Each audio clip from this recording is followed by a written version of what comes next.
പറ്റില്ല. അനിൽവിളയില് നേരത്തെ സാങ്കേതിക പ്രശ്നം ഉണ്ടായിരുന്നു, അത് മാറിയെന്ന് പ്രതീക്ഷിക്കുന്നു. താങ്കൾക്ക് തുടരാം. അതെ അതെ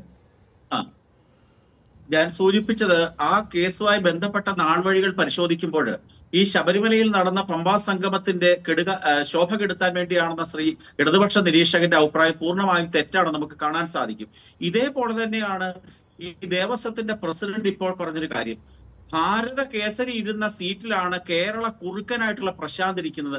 ഭാരത കേസരി മന്നത്ത് പത്മനാഭൻ ഇരുന്ന ആ കസേരയില് കേരള കുറുക്കനായിട്ടുള്ള ഈ PS പ്രശാന്ത് ഇരിക്കുന്നിടത്ത് തന്നെയാണ് നാണക്കേട് തുടങ്ങുന്നത്. അദ്ദേഹം ഇന്ന് സൂചിപ്പിച്ച ഒരു കാര്യം നോക്കുമ്പോൾ ഇതിനകത്തുണ്ടാവാൻ സാധ്യതയുള്ള രാഷ്ട്രീയ അഡ്ജസ്റ്റ്മെന്റിനെ പറ്റി വിരൽ ചൂണ്ടുന്ന കാര്യമാണ്.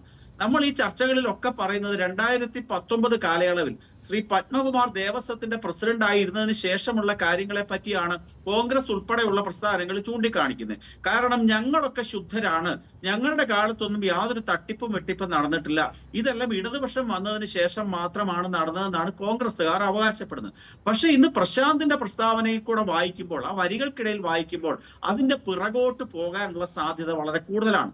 പഴയ കാലത്ത് ഞങ്ങൾ മാത്രമല്ല മോഷ്ടിച്ചത്, അക്കാലത്ത് ഇരുന്നിട്ടുള്ള കോൺഗ്രസിന്റെ ആൾക്കാരും ഈ മോഷണം നടത്തിയിട്ടുണ്ട് എന്നുള്ളതിന്റെ സൂചനയായിട്ടാണ് ഇന്ന് ഒരു വാർത്ത പുറത്തു വന്നിരിക്കുന്നത്. ശബരിമലയിലെ താഴികക്കുടം ശബരിമലയിൽ നിന്ന് ഇളക്കി പമ്പയിലേക്ക് കൊണ്ടുവന്നു. അത് ദേവസ്വം മാനുവലിന് വിരുദ്ധമാണ് എന്നുള്ള വാർത്തയാണല്ലോ ഇന്ന് മാധ്യമങ്ങളൊക്കെ കൊണ്ടുവന്നത്. അത് സൂചിപ്പിക്കുന്നത് കോൺഗ്രസും കമ്മ്യൂണിസ്റ്റ് പാർട്ടിയും തമ്മിൽ ഉണ്ടാകാൻ സാധ്യതയുള്ള ഒരു അവിഹിതമായ ബന്ധത്തിനെ പറ്റിയാണ്. കാരണം 2018 മുമ്പുണ്ടായിരുന്ന കാലയളവിൽ ദേവസ്വം ബോർഡ് ഭരിച്ചിരുന്നത് ശ്രീ അനന്തഗോപന് മുമ്പ് ദേവസ്വം ബോർഡ് ഭരിച്ചിരുന്നത് ആരാണെന്ന് എല്ലാവർക്കും അറിയാമല്ലോ. ആ കാലഘട്ടത്തിൽ കോൺഗ്രസിന്റെ ആൾക്കാരെയും കൂടി ഇതിനകത്തേക്ക് വലിച്ചിഴച്ചതിന് ശേഷം ഒരു രാഷ്ട്രീയ അഡ്ജസ്റ്റ്മെന്റ് ഉണ്ടാക്കുക. ശ്രീ രഞ്ജിത്ത് സൂചിപ്പിച്ച ചില കേസുകൾ ഉണ്ടല്ലോ, കേരള ചരിത്രത്തിലെ കേരളത്തിനെ പിടിച്ചുകുലുക്കിയ രാഷ്ട്രീയ സംഭവങ്ങളുണ്ടല്ലോ. സരിതാ നായരുടെ കേസ്, സ്വപ്ന സുരേഷിന്റെ കേസ്, അത് രണ്ടും അവിടെ നിൽക്കട്ടെ. അതിനു മുമ്പ് മണിച്ചന്റെ ഡയറിയുമായി ബന്ധപ്പെട്ടൊരു കേസ് കേരളത്തിൽ ചർച്ച ചെയ്തിരുന്നു. അന്ന് ആ മണിച്ചന്റെ ഡയറിയിൽ വിജിലൻസ് AK ആന്റണി നിയമസഭയിൽ പറഞ്ഞല്ലോ, ഈ മണിച്ചൻ മാസപ്പടി കൊടുത്ത ആൾക്കാരുടെ പേരിലെ പ്രഥമ സ്ഥാനം വഹിച്ചിരുന്ന വ്യക്തി ഇപ്പോൾ 2019 കാലയളവിൽ ദേവസ്വത്തിന്റെ മന്ത്രിയായിരുന്ന ശ്രീ കടകംപള്ളി സുരേന്ദ്രൻ ആയിരുന്നു എന്ന് നിയമസഭയുടെ രേഖകളിൽ ഉണ്ടല്ലോ. ആ രേഖ അനുസരിച്ച് അദ്ദേഹത്തിനെതിരെ ഏതെങ്കിലും നടപടികൾ, ഏതെങ്കിലും കേസ് കൈകാര്യം ചെയ്തിട്ടുണ്ടോ? ഒന്നും ഉണ്ടായില്ല.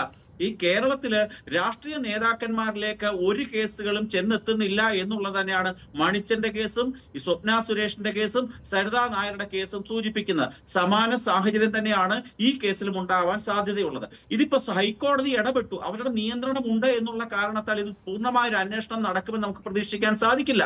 ഇതിപ്പോ ബെല്ലാരി വരെ കാര്യങ്ങൾ എത്തിക്കഴിഞ്ഞിരിക്കുകയാണ്. ഗോവർദ്ധൻ എന്ന് പറയുന്ന ബെല്ലാരിക്കാരന് ഈ ഉണ്ണികൃഷ്ണൻ പോറ്റി എന്ന് പറയുന്ന ബാംഗ്ലൂർ സ്വദേശി, അതുപോലെ തന്നെ ചെന്നൈയിലെ ഈ സ്മാർട്ട് ക്രിയേഷൻ എന്ന് പറയുന്ന സ്ഥാപനം, ഹൈദരാബാദിലെ ചില വ്യക്തികളും സ്ഥാപനങ്ങളും, ഇതൊക്കെ ഒരു അന്താരാഷ്ട്ര തലത്തിൽ അല്ലെങ്കിൽ ഭാരതത്തിന്റെ വിവിധ പ്രദേശങ്ങളുമായി ബന്ധപ്പെട്ട ഒരു കുറ്റകൃത്യമാണെന്ന് വളരെ വ്യക്തമാണ്.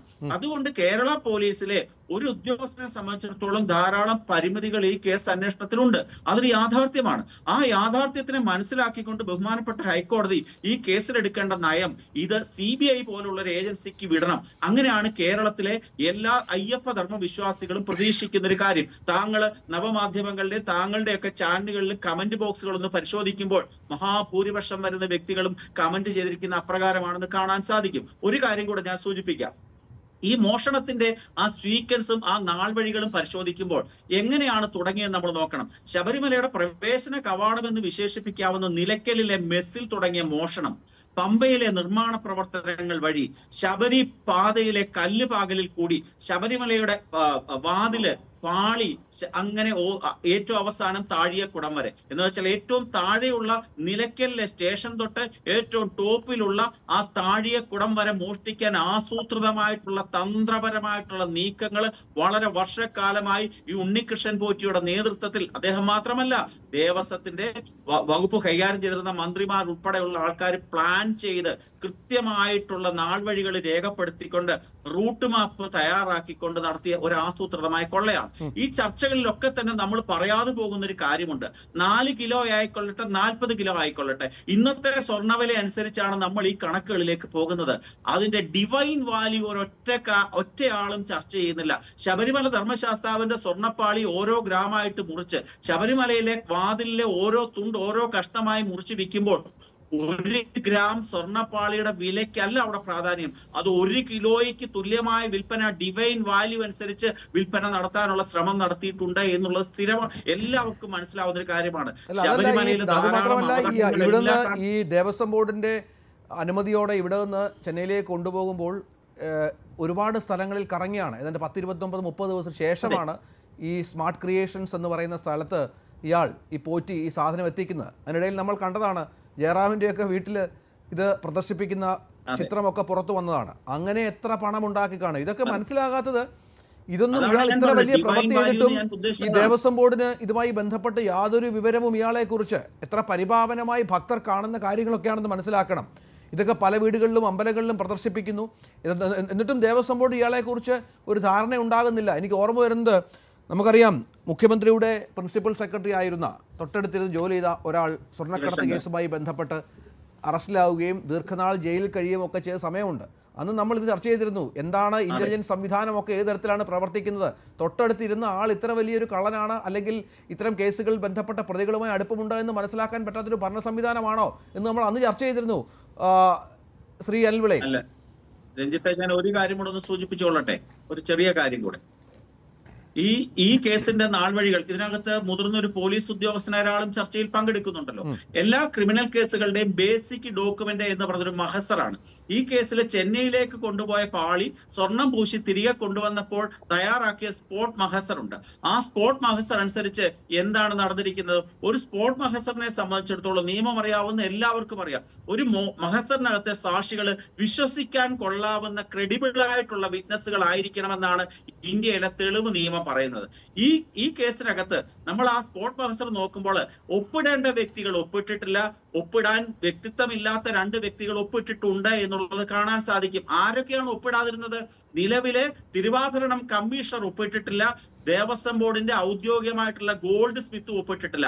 ഒരു ഗോൾഡ് സ്മിത്തിനല്ലേ പറയാൻ സാധിക്കത്തുള്ളൂ സ്വർണമായിരുന്നു ചെമ്പായിരുന്നു എന്ന് പറയാനുള്ള ആധികാരികമായ അവകാശം ആ ഗോൾഡ് സ്മിത്തിനാണ്. അതുപോലെ തന്നെ തിരുവാഭരണം കമ്മീഷണർക്കും ഇതിനകത്ത് ഡ്യൂട്ടി ഉണ്ട്. ആ 2 വ്യക്തികളും ഒപ്പിട്ടില്ല. ഒപ്പിട്ട വ്യക്തികൾ ആരാണ്? കളങ്കിത വ്യക്തിത്വങ്ങളായിട്ടുള്ള വ്യക്തികളാണ് ഒപ്പിട്ടിരിക്കുന്നത്. രാജേന്ദ്ര പ്രസാദ് എന്ന് പറയുന്ന വ്യക്തിയും മറ്റൊരു വ്യക്തിയും നിലയ്ക്കലിലെ മെസ് നടത്തിയ വകയിൽ ലക്ഷങ്ങൾ അടിച്ചു മാറ്റി നമ്മുടെ സംസ്ഥാനത്തെ വിജിലൻസും ആഭ്യന്തര വകുപ്പിന്റെ ഡെപ്യൂട്ടി സെക്രട്ടറിയും പറഞ്ഞു ഒരു കാലത്തും സർവീസിലേക്ക് തിരിച്ചെടുക്കരുത് എന്ന് പറഞ്ഞ കളങ്കിത വ്യക്തിത്വങ്ങളാണ് ആ മഹസറിൽ ഒപ്പിട്ടത്. അങ്ങനെ വരുമ്പോൾ ഇത് നമ്മൾ മനസ്സിലാക്കേണ്ടത് ഈ കാലത്ത് നടക്കുന്നതെല്ലാം പ്രൊഫഷണൽ ആയിട്ടുള്ള ക്രൈമാണ്, പ്രൊഫഷണൽ ക്രൈമാണ്. പണ്ടേ കാലത്തെ ഗുണ്ടകളോ അല്ലെങ്കിൽ ഓട് പൊളിച്ചിറക്കുന്ന മോഷ്ടാക്കളോ അല്ല. ഭാവിയിൽ കോടതിയിൽ എത്തുമ്പോൾ എങ്ങനെ രക്ഷപ്പെടാം എന്നുള്ള തന്ത്രം ഒരുക്കിയതിനു ശേഷം തയ്യാറാക്കിയിട്ടുള്ള തിരക്കഥയുടെ അടിസ്ഥാനത്തിൽ നടത്തിയ മോഷണമാണ്. ആഗോള അയ്യപ്പ സംഗമത്തിന്റെ ആ ശോഭ കെടുത്താനൊന്നുമല്ല. ഇടതുപക്ഷ നിരീക്ഷകൻ ദയവായിട്ട്, താങ്കൾ ഒരു മാന്യമായിട്ട് സംസാരിക്കുന്ന ഒരാളാണ്, ഇത്തരത്തിലുള്ള ഈ ആശയങ്ങളൊക്കെ അരിയാഹാരം കഴിക്കുന്ന മലയാളികളുടെ മുമ്പിൽ അവതരിപ്പിക്കരുത്. ഒരിക്കൽ കൂടി സൂചിപ്പിക്കുകയാണ്. റെജി ലൂക്കോസ് ഈ വിഷയത്തിൽ ഈ നേരത്തെ പറഞ്ഞതുപോലെ തന്നെ ഈ വിഷയത്തിന്റെ കൃത്യമായ കാര്യങ്ങൾ പുറത്തു വരണം എന്ന് ആഗ്രഹിക്കുകയും അങ്ങനെ ഇപ്പോൾ സംസാരിക്കുകയും ചെയ്ത വ്യക്തിയാണ്. പത്മകുമാറിന്റെ പേരൊക്കെ പറഞ്ഞു, ദേവസ്വം ബോർഡ് പ്രസിഡന്റ് പത്മകുമാറിന്റെ പേരൊക്കെ അദ്ദേഹം പറഞ്ഞു. അദ്ദേഹത്തിന് ഇതിൽ പങ്കാളിത്തമുണ്ടോ, സംശയമുണ്ടോ? ശോഭ കെടുത്താൻ ഞാൻ പറഞ്ഞോളൂ. ശോഭയില്ലായിരുന്നു അയ്യപ്പ സംഗമത്തിന്. എനിക്കിത് അറിയാം. കേരളത്തിൽ ഏറ്റവും ആദ്യം തന്നെ ആ പമ്പാ സംഗമത്തിന്റെ ഒരു സ്റ്റിൽ ഫോട്ടോ പുറത്തുവിട്ട പത്രപ്രവർത്തകരാണ് താങ്കൾ. താങ്കളാണല്ലോ അവിടെ ആളില്ലാത്തൊരു ഫോട്ടോ ഇട്ടത്. അത് AI ഉപയോഗിച്ചാണെങ്കിൽ താങ്കൾ ആ കേസിൽ പ്രതിയാവണം. AI ഉപയോഗിച്ച് ആളിനെ മാറ്റിയെങ്കിൽ രഞ്ജിത്ത് രാമേന്ദ്രൻ എന്ന് പറയുന്ന പത്രപ്രവർത്തകനെതിരെയാണ് ആദ്യത്തെ ക്രൈം എടുക്കേണ്ടത്. അങ്ങനെ എടുക്കാൻ ധൈര്യമില്ല. ഇതൊക്കെ ചുമ്മാ അത് പറഞ്ഞു വരുത്തുന്ന ഇടതുപക്ഷ ബുദ്ധിജീവികൾ ഇതിൽ നിന്ന് രക്ഷപ്പെടാൻ പറഞ്ഞു വരുത്തുന്ന കള്ളക്കഥകളാണ്. അതുകൊണ്ട് എനിക്ക് ഒരിക്കൽ കൂടി പറയാനുള്ള ഒരൊറ്റ കാര്യമേ ഉള്ളൂ, ഇത് CBI പോലെയുള്ള ഒരു അന്വേഷണ ഏജൻസി ഈ കേസ് ഏറ്റെടുത്ത് നടപ്പാക്കണം. അല്ലെങ്കിൽ ഈ രാഷ്ട്രീയ ഗുരുക്കന്മാർ, പഴയ ദേവസ്വം മന്ത്രി, മുഖ്യമന്ത്രിയുടെ ഓഫീസുകളിലേക്ക് ഇതിന്റെ വഴിത്താരകളുണ്ട്.